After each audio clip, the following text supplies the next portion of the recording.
In order to remove the cap from the cap driver, we have 3 latches.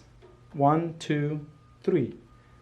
So you press 1, 2, 3, you pull the cap out, and then you twist, and then you pull it out.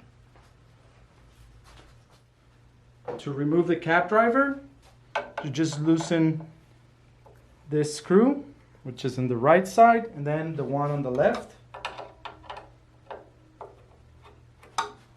You don't need to remove the screws, you just need to loosen them. Grab the cap driver and carefully pull the cap driver out. In order to install the cap driver, you make sure that those bearings align with the rail that we have underneath the arm. We carefully align those like so. Remember, this screw goes in the 4th hole. 1, 2, 3, 4. Same in the other side.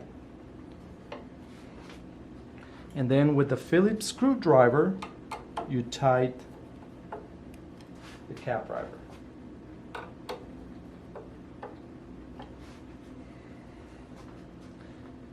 And then what I do is manually I align the hole of the needle plate closer to the 2nd screw. And there we go.